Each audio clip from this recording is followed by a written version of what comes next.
Good afternoon, Stanford. How goes it? Hope you're having a wonderful day, as I am having a wonderful day. It's a beautiful, sunny afternoon here in San Francisco, California, which is never a bad thing on January 21st. I wanted to quickly touch base about our weekly topic, which is not only tension and super tension, but sort of our kind of behind the scenes weekly topic of liberate yourself from quality. As I've mentioned, this is going to be our mantra moving forward, and I want to kind of break down the different parts of why I think this axiom of liberate yourself from quality can be such a useful asset as we're not only working on the rough draft, but probably all the nascent drafts, say up through uh, roughly draft 5 or 6. So I had a teacher in graduate school who used to always say that during the rough drafting process, we should be like this wonderful jazz musician who's improvising, who's having so much fun, going wherever she wants to go, wherever the song wants to carry her. What I really love about this analogy is it really embraces the power of our imagination, letting our imagination feel free to go wherever it wants to go on the page. Of course, that does put an onus on us as a storyteller later in the revision process. So if we're going to be this, free improvising musician during the early drafts, later on we have to be a little bit more fastidious, a little bit more scrupulous in our decision making, and maybe we transition from this improvising musician and now we're suddenly a CPA, very fastidious and very organized, who's like wading through this large reservoir of information that we've accrued during the kind of reckless discovery process of the early drafts. And now we're making those determinations about what will make the final cut and what will not make the final cut. The way I phrased it in that essay that you read this week is, does 1,200 pages equal 300 pages? Meaning if your final draft of your novel ends up being 300 pages, you're probably going to have to write 1,200 pages along the way. Does that scary? Are you crying? Are you like huddled up on the floor right now? I really want to try to take away that power of those numbers. And I think one of the things that we can do is to buy into the mindset that the 900 pages that the reader will never see are just as vital and just as useful as the 300 pages that will be bound and placed on the shelf. Now, trust me that you may think that you understand and accept this mindset intellectually, and you probably do right now. But I promise you that you're also going to have to accept this from an emotional vantage point as well. Meaning it's easy to accept it up here, and it can be incredibly difficult to accept it here. Let's look at a specific example. Let's say you spend February and March writing an 85-page chapter and you think it's really good and you're excited about it, and then you reread it and you have to say to yourself, you know what? This is going to go in my exploratory bucket. It was profoundly important for me to write this because I needed to know this in order to do my job right as the novelist. But an end reader does not need to see this. So I'm going to take it from the 300-page bucket and I'm going to slap it over here in the 900-page bucket. Now over here is just as cogent of a place to be as the 300 pages that an end reader will see. We have to do our due diligence. We have to do our research. We have to look through our character's eyeballs. We have to peek inside our character's heart, and that just takes time. So I hope that we're kind of cultivating this splendid delusion along the way, that we're thinking about the pages that a reader does not see being just as valid as the pages that a reader does see.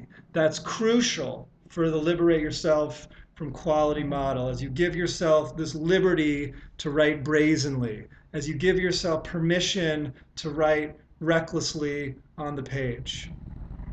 The other thing I wanted to mention was kind of with our weekly topic of tension and super tension. These exercises might not make it into the 300-page book, but again, it's all going toward the greater good of getting to know your characters more thoroughly, more intimately, establishing that necessary connection between author and protagonist, and thus, and hopefully, that connection will then transcend us, and will then the connection will then move from main character to reader as your audience member bonds with the protagonist or the protagonists that you're rendering in your novel. So the tension, the super tension, even the conflict exercises that we did last week, they may not make the final draft, but I guarantee you that you're accruing new information about your players.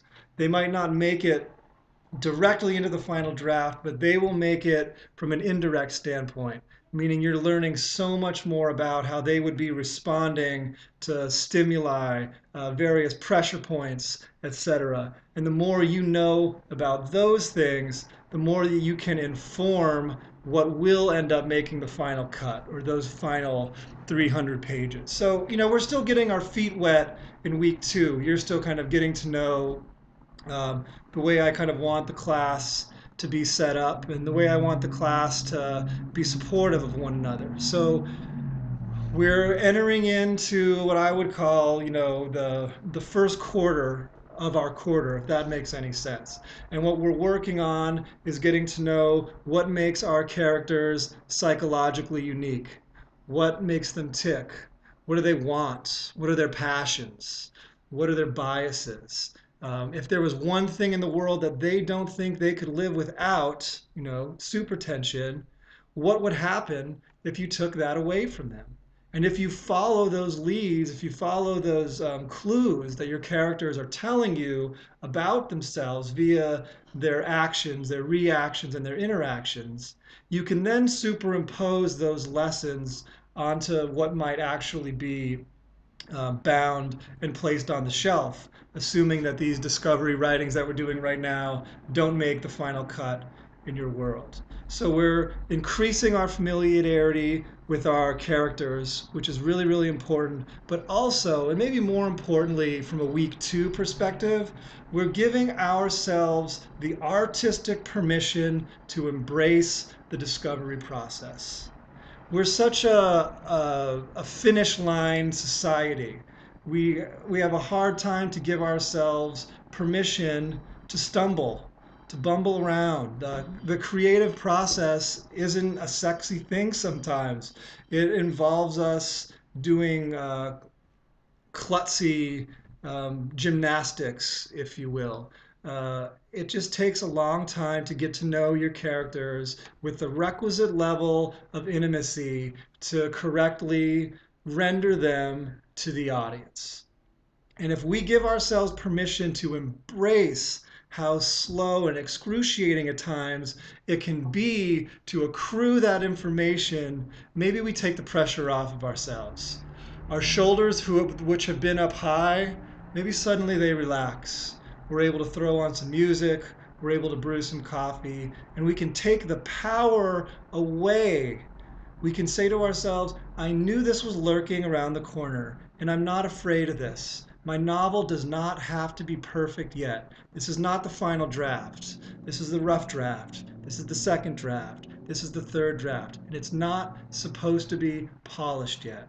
All I'm supposed to be doing is getting to know my characters more thoroughly. I'm supposed to be looking around through their eyes. I'm supposed to be peeking into their heart. I'm supposed to be understanding how their set of perceptions is different than my set of perceptions. And trust me, it just takes a while to sculpt a consciousness that is not your own. But if you liberate yourself from quality, I promise that you'll see the fun in the creative process. And that's what we're working on right now. Follow the fun. And that bears repeating because I think it's absolutely paramount in what we do as artists. Follow the fun. The fun rarely leads us astray. So continue to liberate yourself from quality, continue to get to know your main players, and have an absolute blast this week, Stanford. I've been thrilled with your level of involvement and your enthusiasm in the forums thus far, and let's keep that going. Thanks, and have a good week writing.